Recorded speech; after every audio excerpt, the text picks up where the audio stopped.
Hello, welcome to Storytime with Judy. Our book today is Can Sophie Change the World by Nancy Elizabeth Wallace and illustrated by Ara Lewis. Well, Sophie's grandfather's birthday is coming up and she asked him what would he like. And he told her he would just like for her to do some good deeds and that can change the world. Well, she does a lot of good deeds, but she still doesn't understand how she's going to change the world. But then she finds out.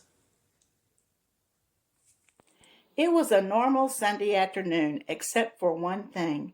Grandpa, your birthday's in only 1 week. Sophie was very excited. What can I give you? Said Grandpa. I have everything I need. I really don't need more. Something, Grandpa, said Sophie.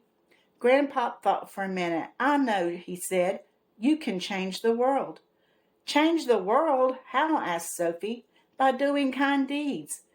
Give me a mitzvah, a kind deed, Grandpa said. More than anything, that's what I want. That night, Sophie was worried. The world was so big. How could she change it? She didn't know, but she would try. On Monday, Sophie shared her puppets with Ben, taught Aisha the clapping song, and asked the new student Evan to play catch. Sophie liked being a friend, but she thought, I didn't change the world. On Tuesday, when Sophie saw cans on the grass, she picked them up and dropped them in the recycle bin.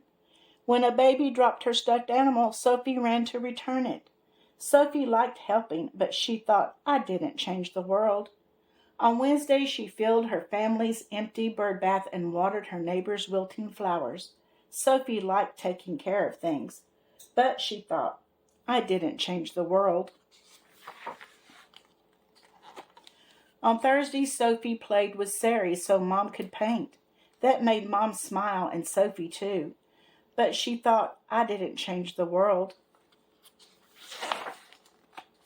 On Friday, Sophie worked with Mom and Dad in the community garden. Sophie liked giving some of the vegetables she helped grow to people who needed them. Still, she thought, I didn't change the world. When Sophie got to Grandpa's on the weekend, she ran to him. Grandpa, I tried. I did lots of mitzvahs.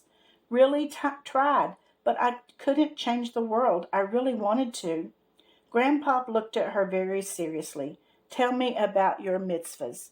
When she finished, Grandpa's eyes were twinkling. Sweetheart, every mitzvah, every act of kindness, big or small, makes a difference. If you hadn't invited Evan to play, he would have felt left out. What if you hadn't found the baby stuffed animal? She might not have been able to sleep without it. And watering your neighbor's wilted flowers, well, that was a double mitzvah. A double mitzvah?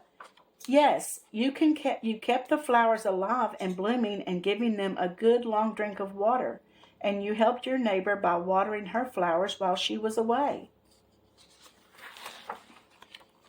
Sophie was quiet. Grandpa gave her a big, warm, snuggle hug. Acts of kindness, big or small, are how you change the world. Do you see that your kindness made our world a more giving, sharing, blooming, caring place? Suddenly she did, and then Sophie had an idea.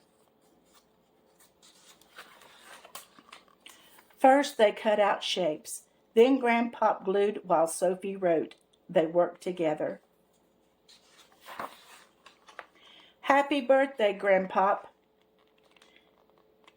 And she had made a picture of the world, and on the little petals there she wrote, sharing my puppets, playing with my friends, watering flowers, working in the garden, helping my neighbor, giving birds a drink,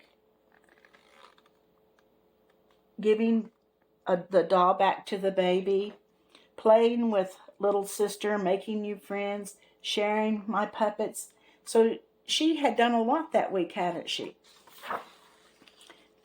This is the perfect gift, said Grandpa. You and your mitzvahs make me so happy. Sophie felt happy too. She wanted to do more and more and more mitzvahs.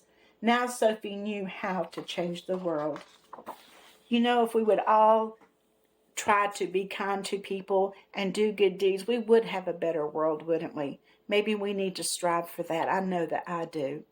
I hope you enjoyed the story, and be sure to come back tomorrow for another one. And don't forget to subscribe and like.